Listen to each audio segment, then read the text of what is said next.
अस्सलाम वालेकुम। कैसे हैं आप सब? अल्लाह आपको सेहत दे, तंदुरुस्ती दे, खुश रखे, आपकी तमाम मुश्किलात हल फरमाए। आज मैं बना रही हूँ नमकीन बाकरखानी। बिल्कुल बेकरी स्टाइल में होंगी और बहुत क्रंची और क्रिस्पी होंगी। शाम की चाय के साथ इसको खा सकते हैं आप, और बहुत ही आसानी से और बहुत ही जल्दी बन जाती है, जल्द बनकर तैयार होती है। बहुत इसकी क्विक सी रेसिपी है, तो ज़रूर देखिएगा पूरी, स्किप मत कीजिएगा। तो शुरू करते हैं। बिस्मिल्लाहिर्रहमानिर्रहीम। मैंने खाली बोल लिया है और मैंने 1 कप मैदा ले लिया है, तो मैं इसमें मैदा डाल रही हूँ। इसको जो है आप छान कर डालें। और ये देखें, मैंने हाफ़ चम्मच नमक लिया है और हाफ़ चम्मच सौंफ ली है। आप इसका जो हस्बे ज़ायक़ा नमक डालें जितना आप लें। और ये अजवाइन ली है 2 चुटकी, और ज़ीरा। ये चारों चीज़ें अब मैं इसमें ऐड कर दूँगी। सौंफ, नमक और अजवाइन और ज़ीरा, ये चारों चीज़ें मैं इसमें ऐड कर दूँगी। मैदे में हमने इसको डालना है, और इसमें मैं डालूँगी 2 चुटकी मीठा सोडा, जो खाने का सोडा होता है वो। और इसमें मैं 1 चम्मच भर के डालूँगी घी।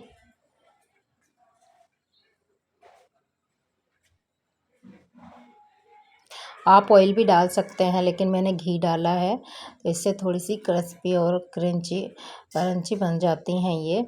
तो हम इन सबको मिक्स कर लेंगे। इनको हाथ से मिक्स कीजिएगा अच्छे से। मैं इसको हाथ से मिक्स करके मैं आपको दिखाती हूँ। आप इसको जब तक मिक्स कीजिएगा जब तक ये बिल्कुल भुरभुरा ना हो जाए, और इस मुट्ठी जब हम इसको इस तरह मुट्ठी में भींचें तो ये इसका एक गांठ बन जाए। और ये फिर हमारा जब ये उसके बाद ही हमने इसमें पानी ऐड करना है। जब तक आप इसको मसलिएगा जब तक इसकी गांठ ना बन जाए।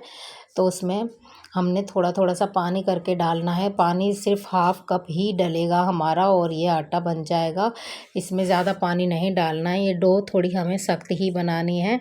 इसको थोड़ा सख्त ही रखिएगा। इसको हमने स्टे देना है। स्टे देंगे तो ये थोड़ा नरम हो जाएगा। तो ये देखें, हमने इस तरह की थोड़ी सख्त सी डो बनानी है इसकी। थोड़ा पानी डालिएगा पहले, इकट्ठा पानी मत डालिएगा ज़्यादा। तो ये देखें, मैं इसको शॉपर में बांध कर मैंने रख दिया था, और अब मैं इसको 8 या 9 मिनट बाद फिर से मैं इसको थोड़ा सा फिर से गूंद रही हूँ। इस तरह से आप इसको अच्छे से मसल लें हाथ से। इसकी डो अच्छी परफेक्ट बनेगी तो हमारी बाकरखानी अच्छी बनेगी। तो ये देखें, मैंने इसको अपने चकले पे रख लिया। मैं बेलन की मदद से इसको पूरे को बेलूँगी। आप इस पर खुश्की मत डालिएगा। खुश्की डाले बगैर ही हमारा बहुत अच्छी सी इसकी रोटी बन जाएगी। तो ये देखें, इतनी पतली मैंने इसको किया है। अब मैं इसको फ़ोल्ड करूँगी। जिस तरह से आप लोग गोल पराठा बनाते हैं, फ़ोल्ड करते हैं, उस तरीके से आप लोग इसको आसानी से फ़ोल्ड कर लीजिए पूरी को इस तरह से।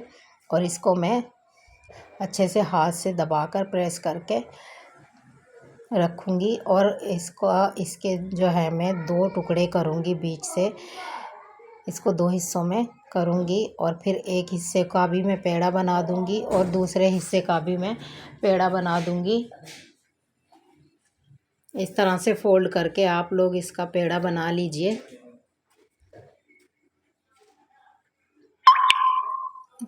इस तरह से प्रेस करके आप लोग इसका पेड़ा बना लीजिए। दूसरा भी देखें, मैंने इसका पेड़ा बना लिया। अब हम इसको दोबारा से बेलेंगे ताकि इसमें लेयर्स अच्छी सी बने। तो हम इसको बेलते हैं। इसको आप पतला सा बेल लीजिएगा। इसको 2 दफ़ा बेलने से हमारी जो लेयर्स हैं वो अच्छी से बनकर निकलती हैं। जब ये ठंडी होती है तब ये बहुत ही क्रिस्पी, और इसकी लेयर की वजह से ये उठ के उभर के आती है। तो ये देखें, इस तरह से फ़ोल्ड कर लें आप इसको, जैसे मैंने पहले किया था। इस तरह से आप फ़ोल्ड करके छुरी से इसको कटिंग कर लें। जितनी जितनी बड़ी आपको चाहिए उतना उतना आप लोग देखें। मैंने 1-1 इंच के सिर्फ पीस काटे हैं इसमें से, और हाफ़ इंच के आप लोग इसके टुकड़े कर लीजिए। और इस तरह से इसका एक टुकड़ा लें और प्रेस कर दें। इसको दबा दें अच्छे से, और इसको साइड पे रख दें। इस तरह से हम सारे टुकड़ों को जो है प्रेस करके दबाएंगे, और फिर एक एक करके इसको थोड़ा थोड़ा सा हम बेलन से बेलेंगे। बस थोड़ा सा ही हमने इसको बेलना है ताकि इसकी लेयर्स दमे ना। तो हमने थोड़ा थोड़ा हाथ से भी आप लोग कर सकते हैं। इसको मैंने बेलन से थोड़ा थोड़ा बेल लिया था और दूसरे पेड़े को भी मैं इसी तरह कटिंग करके बना लूँगी बेल कर।